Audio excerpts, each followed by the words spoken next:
Okay, so seeing no more questions, let's move on to the next item. Okay. So the fiscal year 2015-16 audit plan. So as required by our international standards, the audit plan is presented to the committee for their review and approval. And based on the risk assessments that we just discussed, Audit Services allocates its resources to the areas of highest risk to the organization. And the plan itself outlines the different types of services that we offer. Some of our audits that are more specialized audits, such as IT or investment audits, are contracted audits, and we co-source those arrangements. And then we have our employer audits, internal audits, consulting and advisory services that we perform, as well as other audit activities and, of course, management and administration of the unit. The plan really highlights, first of all, we review kind of our standards and our mission and how we develop the plan and our levels of participation that we have in professional organizations. The most important part is how do we allocate the hours to those high-risk areas, and we broke that down by, first of all, dollars where we're allocating it towards investment audits, and you'll see we include the innovation and risk as well as global equities, and then IT audits, which is an infrastructure audit, and I want to just take 1 second and talk about that particular audit. We've had a lot of discussion at the board level with regards to cybersecurity, and you may notice in here that there isn't, and while it was identified in the risk assessment specifically, there is not an audit in here titled cybersecurity. Just that term alone is a pretty broad, brush of the topic. There's a lot of specific elements, and so we've worked with the Information Security Officer and also Information Technology to really, plan an approach to this that's in bite-sized approaches that we could take. It's very difficult to cover cybersecurity audits all in 1 year because it is so comprehensive. And so the first year we're going to look at infrastructure, and what that really is protecting our infrastructure and making sure that it's protected from security breaches, and that we have methods and tools in place to really design and protect that. We may do penetration testing to make sure that the infrastructure is protected, and then it does other things such as looking at your desktops to make sure that you have appropriate levels of security on your desktops that avoid mobile malicious code from entering into the system and things like that. At any rate, we put together a plan. The first one is this infrastructure audit. The next one will be like network, and then we'll also be looking at applications, and then in addition to that, we're monitoring the risk assessment that was provided to the committee by the Information Security Officer, and they have a number of initiatives that they're working on, and we're tracking their progress on that as well. So that's kind of how we're addressing that risk that the committee has had a lot of discussion about. Before you go on, Larry, Brian has something to say. I just wanted to add a little bit more to that. So there is an audit plan for information security, as Larry laid out.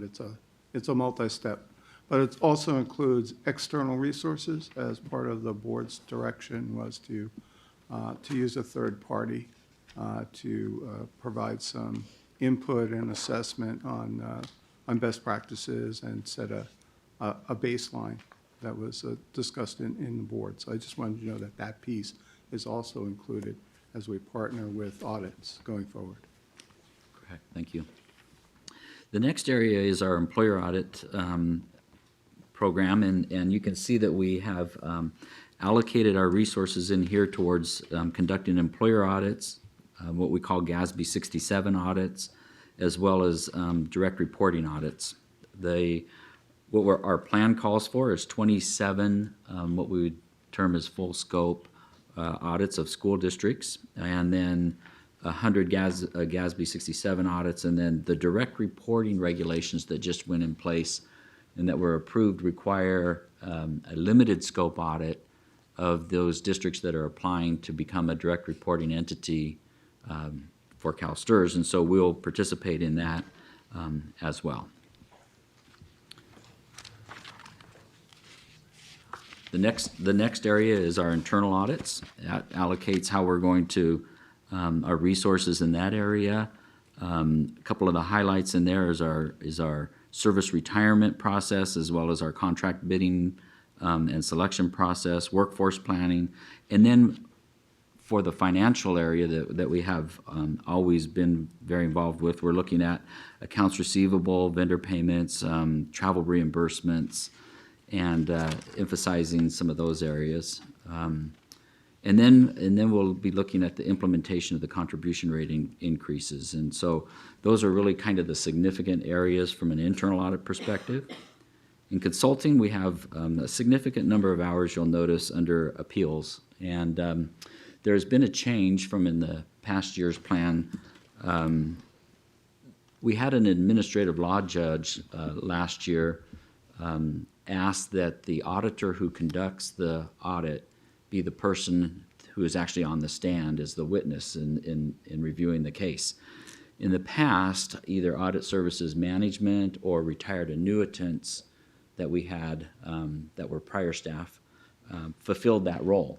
This administrative law judge now said, I want the auditor who conducted the work in the courtroom, presenting this information to us. And that has really shifted, if you will, our and required resources away from conducting some of our employer audits in order to meet that mandate from this administrative law judge. That's a significant change that you'll see a number of hours, 2,500 hours. Then we also have in the pension solution, we have a work group where we have a person assigned as a subject matter expert that will be developing business requirements and helping and actively involved in that project. And then the rest of these consulting activities and other audit activities, as you'll see, there's our internal quality assessment review and our external quality assessment review that we talked about previously. And then the rest of it is more administrative aspects. And so the important part about this is I think that we're covering what were identified as the highest risk to the organization. We're able to apply audit resources there and present it for the committee's approval, and happy to answer any questions that you might have. Jack? Thanks. Larry, I just want to check in with you on the Gatsby audits, if we could, just on page 32 of the attachment. I had two questions, if you know the number in your head. Are we gaining any efficiency in the external audit? I see the budget's $2.4 million for the annual audit for this year, which is getting up there. So I didn't know if that was less than last year or if it's actually getting more than last year with the Gatsby influence, if we gained some efficiency from doing the 100 audits last year, or if that's about where it was. And then you're sharing that auditing of those 100 school districts in with the external auditor, right? You're doing that together. Can you proportion? I just want to get a better fix on that. Are we doing 80% of the work when they're doing 20% of the work, or what is the proportionality of that work on the 100 Gatsby audits? Yes, that's an interesting question. I have to say that we don't have insight to all of the work that the auditors perform in order to complete their work. But I asked this same question when I first came here, Jack, because it's a significant diversion of resources away from employer audits to performing this work, and so I did meet with the external financial statement auditor and asked them about the cost of, if we got out of this business and we just let the external financial statement auditor conduct that work, you would see an increase in our cost of approximately $1.2 million. And so that's not reflected in what you're seeing on ARM 32, the 2.4 that you pointed out. Yeah. And when you look at the cost of our level of participation in order to complete these audits, it cost us internally about $400,000. in order to participate in these. And so we are deriving some, significant savings for the organization by our participation, but at the same time, it does defer, from conducting some of the employer audits. I was with the director of another pension system yesterday, and I think they did 60 Gatsby audits, and they were quite concerned about the relativity of the expenditure versus the actual errors and problems that were discovered. Is this yielding value? This level of auditing on the I'm just about the Gatsby piece. Yeah, in general, I think there is a lot of pushback towards the AICPA with Yeah. regards to their standards, because it was the AICPA that put out some guidance on the number of audits that should be performed. One thing that I think may help going forward, we might see a decrease in that. In the past, our audits our audit scope period went back multiple years and didn't actually cover the year that the auditors were looking at. So for their financial statement audit, they're looking at the current period, where our audits go back a couple of years. And so as we move forward, we've kind of caught up to where they are so that we can include the current period. So there should be more reliance on the work that we're doing internally, so those audits would count towards the total amount, reducing the number of them that we have to do going forward. I need to work with the external auditor on that, but I think we're at that point. Until the AICPA offers any additional guidance, I think that our auditor has taken a real conservative approach to follow that guidance, Yes. exactly.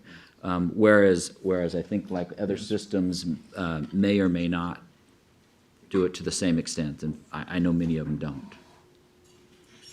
But the value of those, what we're seeing is, what we do recognize is that as part of the financial statement audit last year, there was a material finding with regards to employer member data. The reviews that we're conducting, the audits that we do, as well as the Gatsby audits, I think help address that finding and also provide us some level of assurance with regards to the types of issues. Now, do they materially affect the financial statements? No. No. Yeah, I understand. Yeah. And how does the 2.4 million compare to prior year, if you know that number, on the financial statement audit, the annual audit costs Yeah, I would have to look that up, but I think it's only a slight increase. increase? Yeah, over prior year.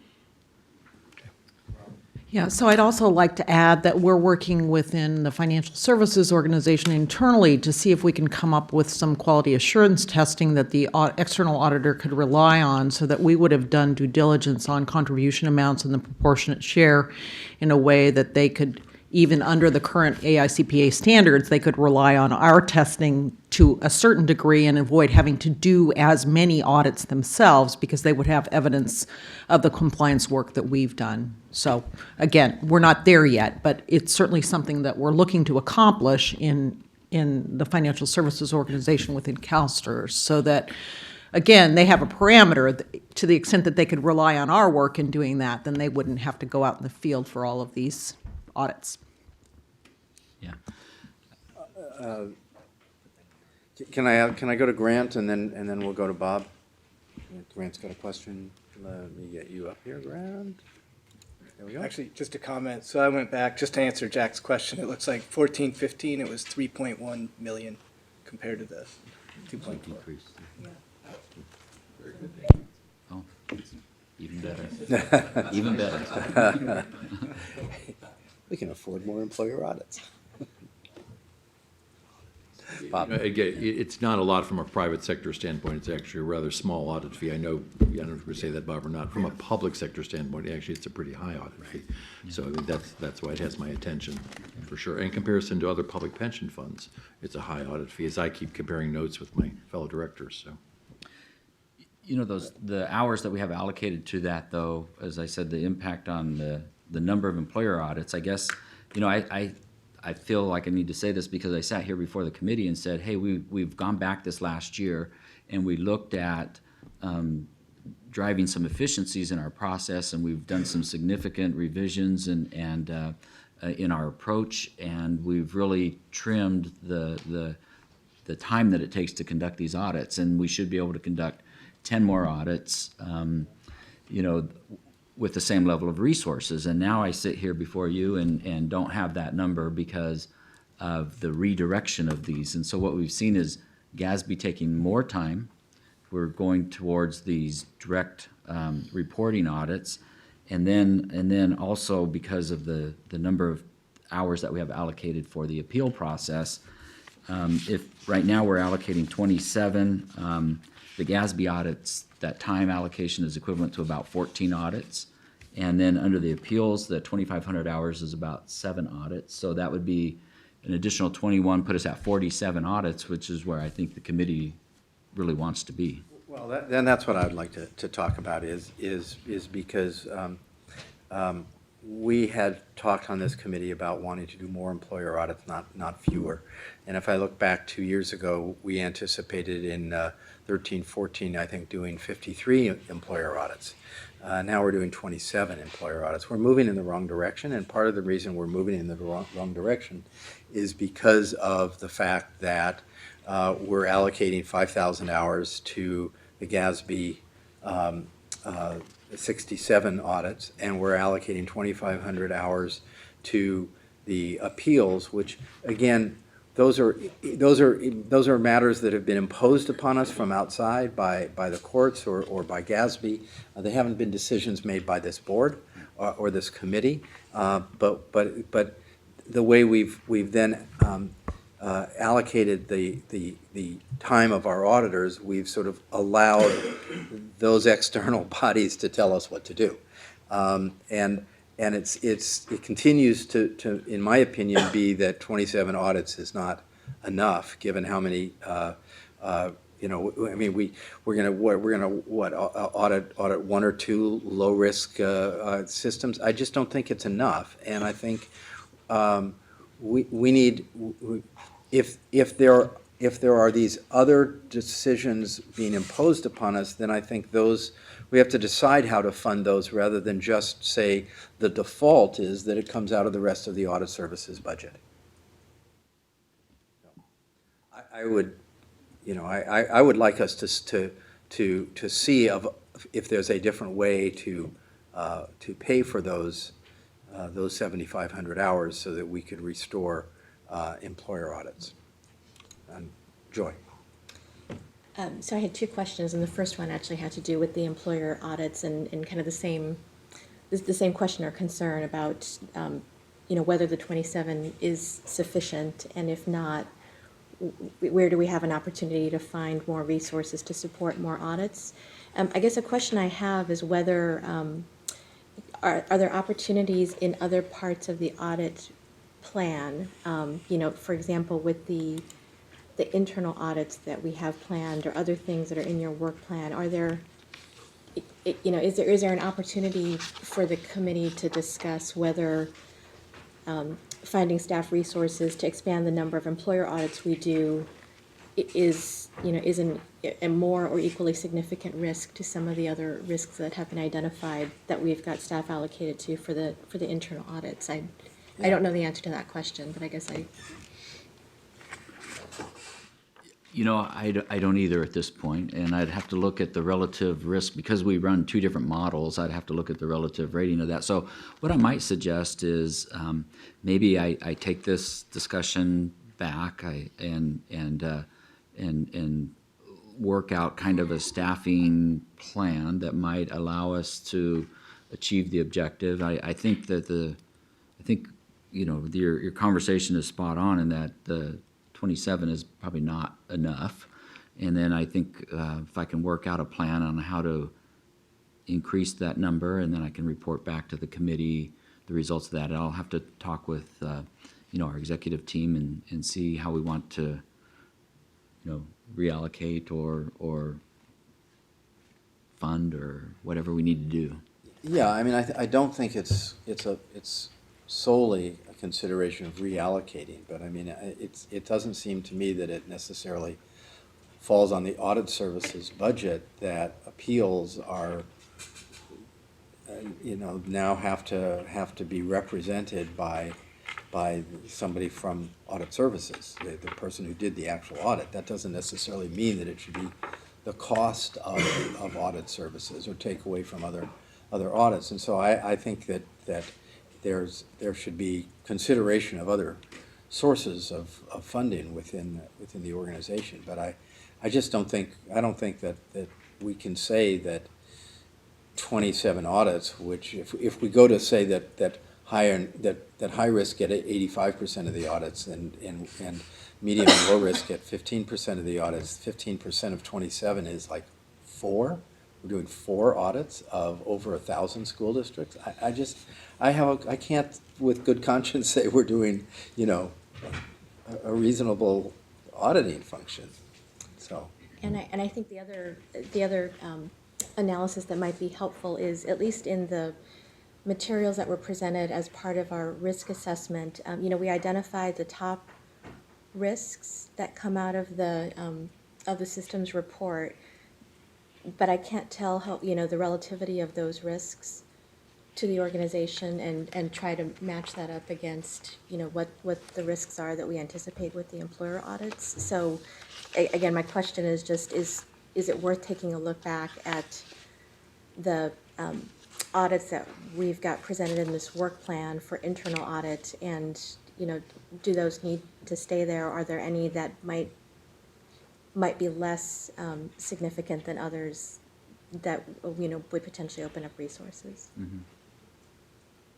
I can certainly take a look at that.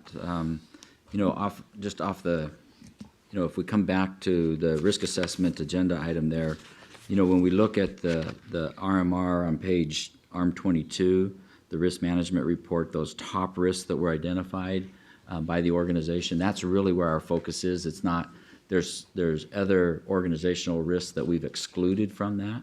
And so all of our resources are applied only to high risk areas identified by the organization. But I think it would be worth taking a look at relative to the 2 different models that we use and try to align those risks. And so I can do that. Mm-hmm. Bob. Thank you, Mr. Chairman. So I do have to admit that the issue you brought forward is very important, and I want to frame why it's important for the board. One of the board's responsibilities, one of the ARM committee's primary responsibilities, is to establish an acceptable level of risk for the organization with respect to these issues that come before it. So one can imagine a world in which there are a lot of auditable entities. We have well over 1,000 school districts. You have lots of internal pieces that could get audited. And it's your job, and it's one of the hardest things you're going to do, maybe the hardest, is to decide what level of audit activity is sufficient to mitigate the risks. It's hard to do. You can't do all the audits. And so you have to decide carefully which ones to do. So that's why you see a risk-based audit plan that says, well, let's try to identify what the risks are, and that will help us allocate these scarce resources. So that's the background.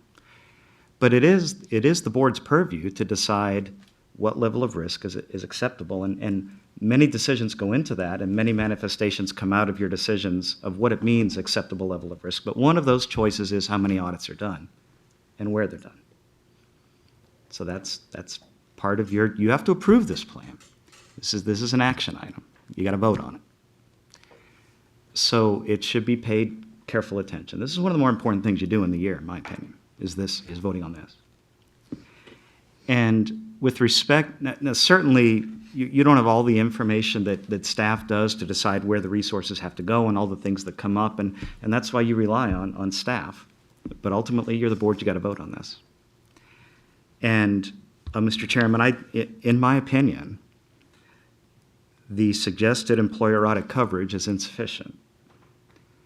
And it appears as though it's almost what I would call a residual claimant, which is you put hours other places, and then whatever's left over goes to the employer audits. I'm sure it doesn't work like that. Mr. Jensen's far too sophisticated to do that model. I know that's not, but there is a sense in which when something else comes up, it appears that it comes out of out of employer audits.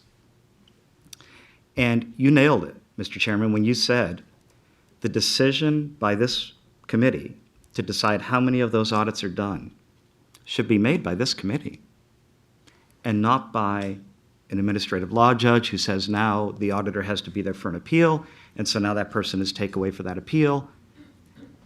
Or Gatsby, the ICPA comes up and says we need all these audits. Maybe we do, maybe we don't. But so we do these audits, and you say, okay, now there's less time available for these.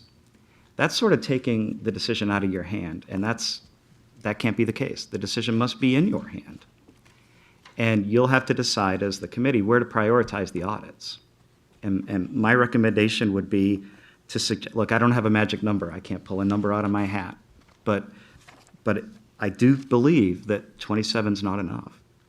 Because even if you had an 80, 85% coverage, that's less than 20 of the high risk. And that decision shouldn't be made by consequence of other things rolling down to you. It should be made of you saying, well, wait a minute, hold on.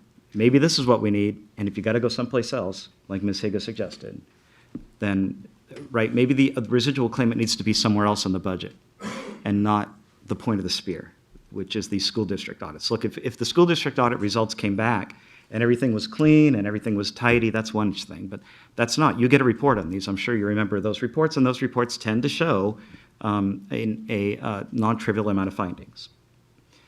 So I don't know if I'm making sense, but my thoughts are that the choice of how many employer audits to do is in your hands, and that if you so choose, well, there it is. So this is, I think, the 7th year that I've been here as the committee has approved the audit plan. And I don't think any of those years we haven't discussed how can we get more employer audits. But just to play devil's advocate a little bit, if we doubled, which would be that'd be a heavy lift, that'd be a real stretch. If we double it, we'd go from 1.5% to 3% in a given year of the employers being audited. And I'm pretty sure 3% wouldn't be your ideal number, Mr. Yetton. So you don't have an ideal number, and I don't either, but we are limited by resources. And then the other thing to keep in mind is this is just 1 year. So in a 3-5 year period, we go through much more than, there's some that we go back to. My sense is that some of the big ones we hit every year, but and then we have technology as well that can catch things, the compensation review unit. So it's not, I'm not against increasing employer audits, but I don't know how to do it. Is there some standard for what, statistically is the right sampling to do in terms of auditing, or?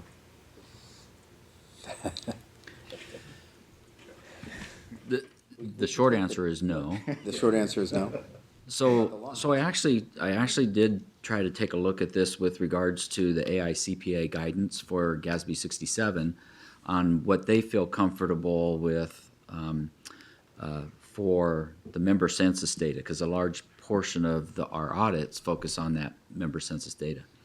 And so if we were to apply their methodology, we would be conducting about the same number as Gatsby 67 here of 100 audits.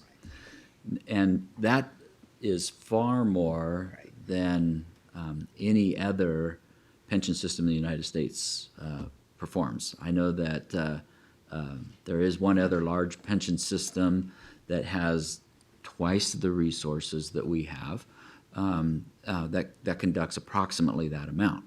But with regards to any other teacher system, we're even ahead of where they are. There are some systems, for example, New York, that just started doing employer audits, never did them in the past, and only started doing it because of Gatsby 67, and they're doing approximately 15 to 20 a year. So, when I talk with other chief auditors across the nation, we're conducting more than most systems and most other teacher systems. I think, Grant, you have a good point in that it's not the only way that we address reporting errors and pension spiking. We work with member account services and the compensation review unit, and we have some focused efforts there. We do have some hours allocated in the plan, actually, that I think are really important hours that I'll point out to you as well, that under our,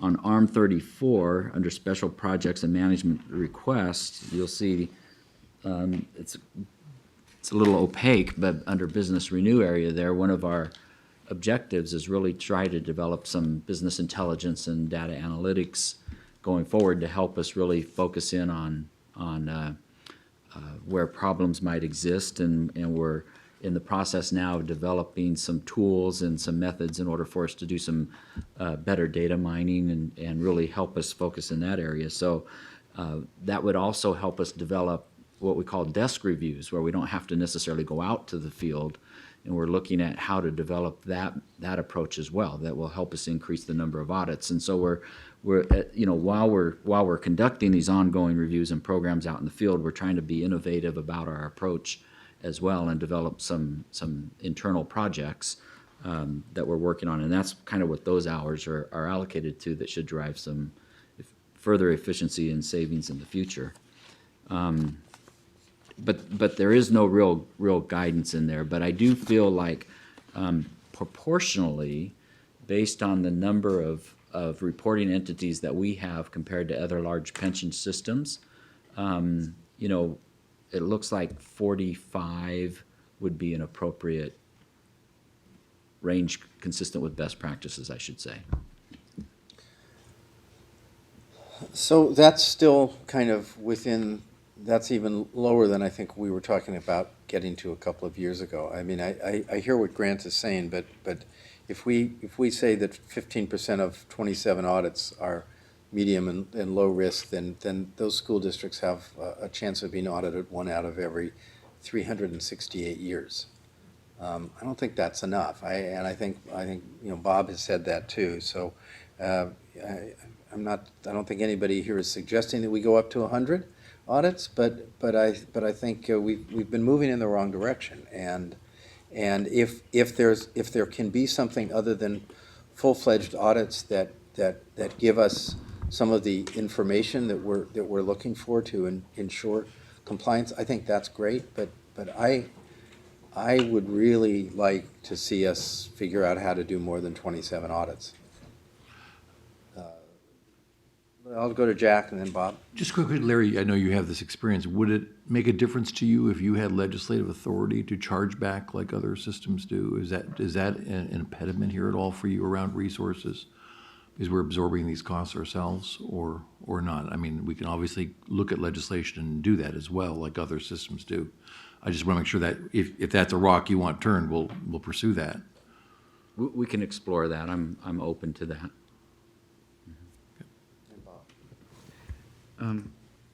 Larry, you mentioned that the 2,500 hours that's consumed now in appeals, and I can only imagine that that's probably a lot of work to get these auditors ready to testify. I do some of this work, so I know how much time a lawyer can spend getting you ready to testify. But what I'm wondering is, you said an administrative law judge. Is that sort of one? I don't know how this works, so here's my ignorance. Is there one administrative law judge that does every appeal from CalSTRS, or is there a bunch of them and only one says you need it? And so now, since one said it, you think the rest will, or like what's that?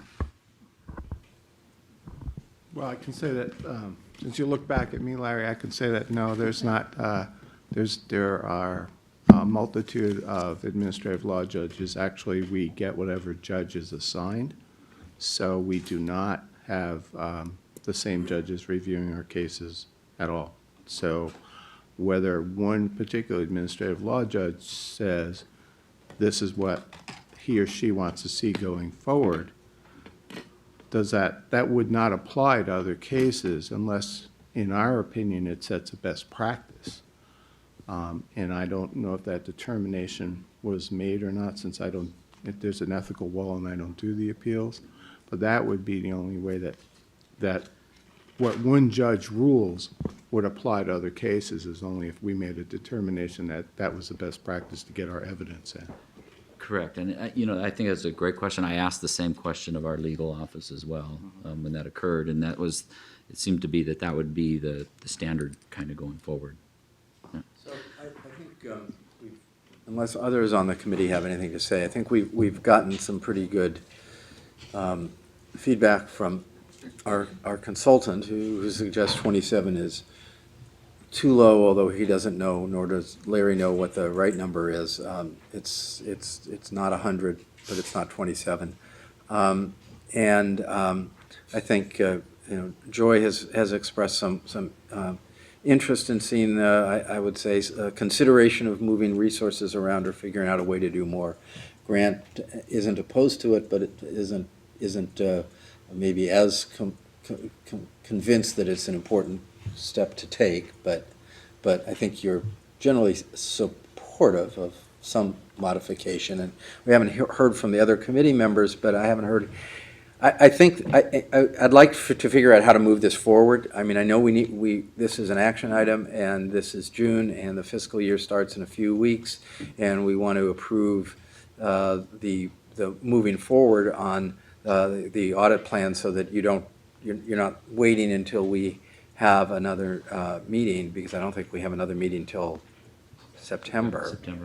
But on the other hand, I think it would be good to be able to approve this with the idea that we would defer to audit services staff working with the rest of management to identify ways to increase the number of employer audits, and if that means considering what things should not be audited, or whether alternatively there are other funding sources within the organization, and then come back to report to us in September. Is that a reasonable approach? That I see a few people nodding their heads that it seems to be workable.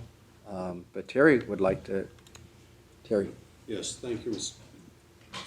Chair. As many people, many board members and staff realize, the Controller's Office did complete a review mainly relating to spiking of CalSTRS approximately 4 years ago, and CalPERS about a year and a half ago. And one of the primary focuses of that review was, and one of the findings was, the number of employer audits. And I think this discussion has been extremely healthy, I think, for this committee. I think it's moving in the right direction. I think we're all somewhat concerned about the number of employer audits. But the solution is not going to be simple. I think we should go back to looking at possibly using some external resources as a potential option. I'm not so sure that legislation to be able to charge for certain audits that we perform is necessarily an easy or a solution that would be the right solution. But I agree with the chair's comments. We need to move this plan forward. I don't think we have recommendations right now, but I would like to move this time that we approve this plan, because I don't think we have anything better to move forward with at this time. But we do want to address employer audits, and we'd like staff to come back and have this item agendized for the September board meeting with some potential analysis of options to increase the number of employer audits. Okay, we have a motion and a second. Does anybody else, any committee members have anything else to say? Okay, great. Thank you. So all in favor, say aye. Aye. Opposed? Good. Thank you. Thank you for the very good discussion on this matter. So now we move on to the next item, which is the fiscal year 2015-16 work plan input. And this is an information item. So Larry and Robin.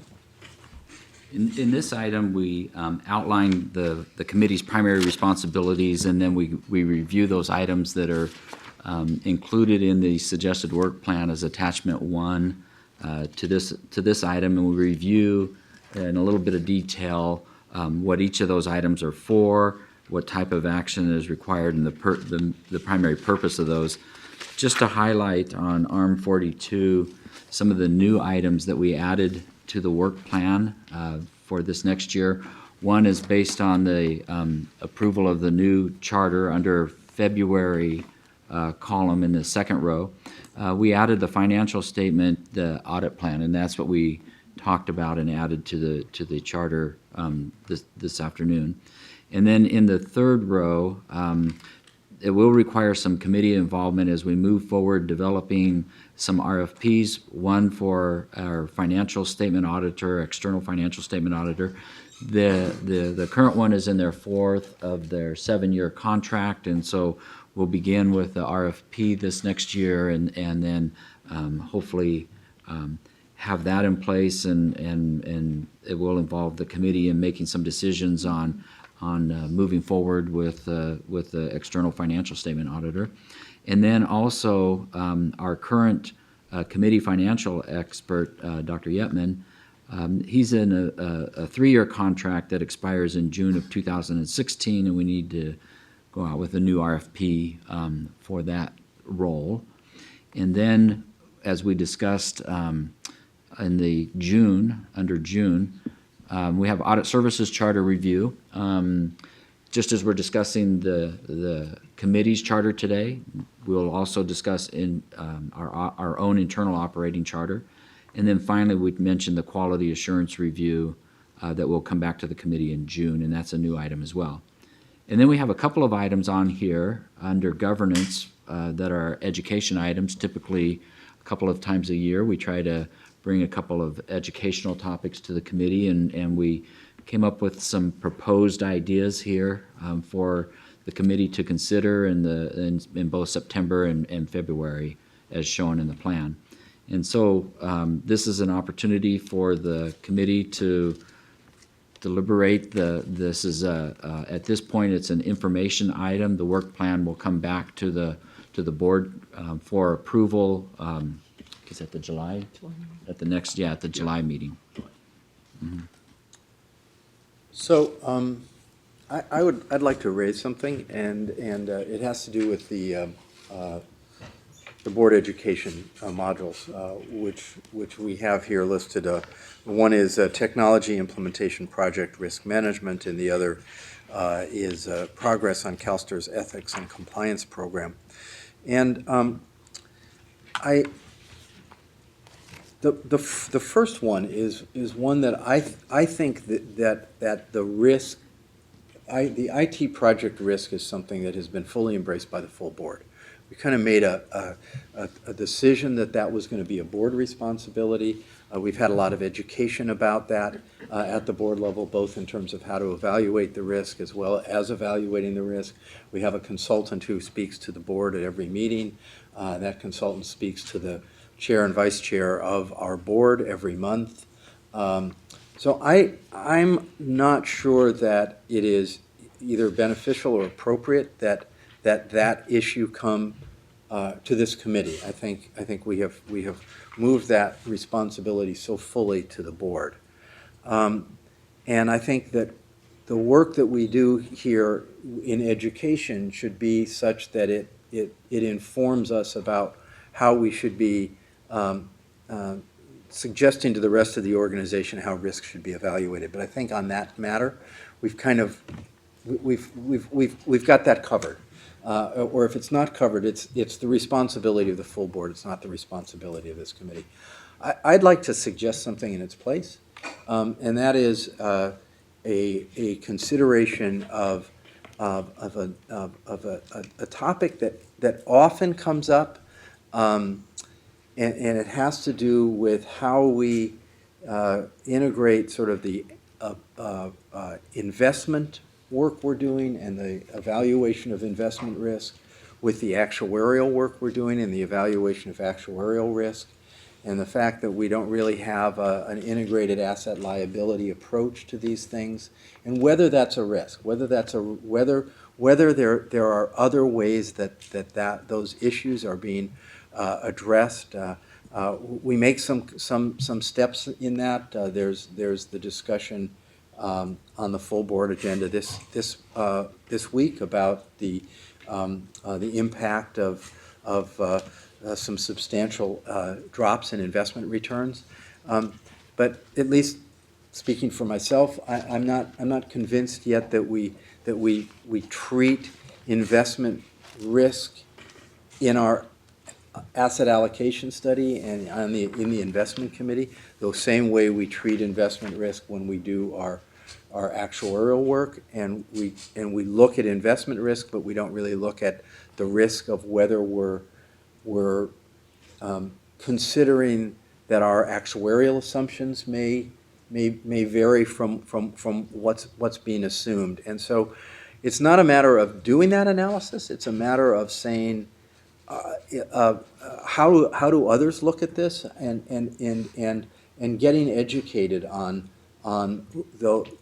how these two factors are integrated or not integrated. Maybe we may be doing everything that we should be doing, but I think the purpose is for us not to do the evaluation of the risk, but to evaluate whether we're approaching the risk in the best way that we possibly can. And so I've had some conversations with a number of people sitting out there.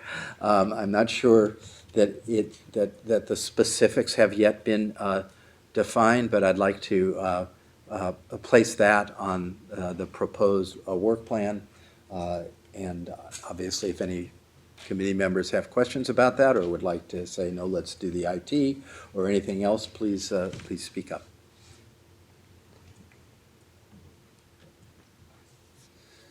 Okay. I took the wind out of the place. So I think if we could look at that and make that someplace on the, I'm not sure whether that's going to be September or April. Is that the other date? February. I'm sorry, February, because November is completely focused on the audit, so we don't have any time for anything else on that meeting. Grant. Looked like you were about to look for a motion, so I don't think this is an action item, is it? We're planning in July. Oh, okay, okay. But I think this is input, so I think if anybody has, anything to. Because the full board may also provide input, that was Yeah. during July meetings, they're gonna get reviewed. Right, because it'll be a consideration by the full board of every committee's work plan, right? Yes, okay, great. Okay, so the chief auditor's report. This item is, number 8 is just an information item. We've discussed a lot of content already today, so I'm going to be fairly brief and let you know that we are on track towards achieving our audit plan, and we'll be presenting the results to the committee in September, and that includes, actually for this year, 34 employer audits. And so also in our internal audit side, we're completing those that were outlined in the plan. And one thing that you may have noticed or may not, in the current year plan, we didn't have any carryover audits. And that was the first time in prior year plans, they've always had carryover audits. We will complete all of our plans that we've scheduled to do in this year. And so that's good news. In addition to that, we've been facilitating a number of external audits. We continue to work with the financial statement auditor, of course, but we're also working to bring in the contractor KPMG to conduct an audit of our project management office, which will involve our IT project management discussion that we had earlier. We have an ongoing audit right now with regards to private equity, where an external auditor is actually reviewing some of our partners and looking at some key areas there, specifically around valuation and calculation of fees, ensuring that they're accurate. We also have the State Controller's Office here doing a survey of our retirement benefit process that we're facilitating. And then finally, one of our vendors, Attachmate, who is a software company, we're facilitating what they call a licensing review, where they make sure that we have the appropriate number of licenses for the software that we're using for that company. And then also, we have some key areas that we're working with management on. First of all, we mentioned the material finding from last year's financial statement audit with regards to member data. We're participating in a work group on that to address that issue, and then also with regards to pension solution, focusing as a member of the steering committee there, and we also have staff assigned as part of the work group. And then we've worked with member account services and other program areas, and we developed a circular letter on common audit findings. And this letter identifies 5 common audit findings, and it provides in there the law that pertains to each finding. It also instructs the employers on proper reporting on going forward, and then also it directs the employer to any available resources that we might have, either in former circular letters or on the website, or internal resources here at CalSTRS that might be available to them. That should be issued by the end of June. And so those are a few other things that we have going in addition to our audit plan that I wanted to make sure that you folks were aware of. And appreciate your support, appreciate the discussion today, and we'll take those assignments and look forward to coming back in September with a proposed plan for you. That concludes my report. Happy to answer any questions. Thank you. I don't see any questions. So the next item, item 8, review of information requests. Lamont, did we have any? No, I don't have any No? specific Okay. information requests. I think the discussion captured things that will be coming back, so. Great. And then the draft agenda for the next committee meeting, I would just add that we'd like added to that an update on the 15-16 audit plan as we discussed, so. And we'll add that to the draft work plan too then, for the July meeting too then. Any Right. other Yeah. comments on that? Again, that's an information item. Okay, and then opportunity for statements from the public. I see a gentleman at the microphone. Yes, thank you. My name is Dave Davina, and I'm a retired school administrator. And I'd like to speak for a minute on item 5. I'd like to start out by saying I'm not a great fan of targeting and profiling, but if we're going to do it, we ought to examine it. If there are 1,806 districts, and we're confident that we have the 334 high-risk districts identified, then it seems to me that it might be prudent to allocate resources towards education, training, and communicating with those small number of districts. But I'm more concerned than that with looking at the risk factors assigned and risk value determination there. If you look at that list, there are 5 items on the list which are all very highly ranked in order to determine which employer or districts gets audited. And the ones I'm referring to are 1, 2, 3, 9, and 11. All determine strongly which district gets put on the list of high risk. All of those factors have to do with highly compensated members. Again, I repeat, highly compensated members. If you look at the total membership in Cal RTA, that's a very, very small group of members in the total universe of membership in the organization, is determining which employers get audited. Highly compensated employees are also educational leaders. They're the administrators of the districts. They're the people we need as allies in CalSTRS to get our objectives accomplished. These are respected people. These are, as I said, leaders within their district. And I would have you go back and look and determine, is this really where you want to go? And is this really the message that you want to send? Thank you. Thank you. Seeing nobody else, then I think that's the end of our agenda, and we're adjourned. Thank you, everyone.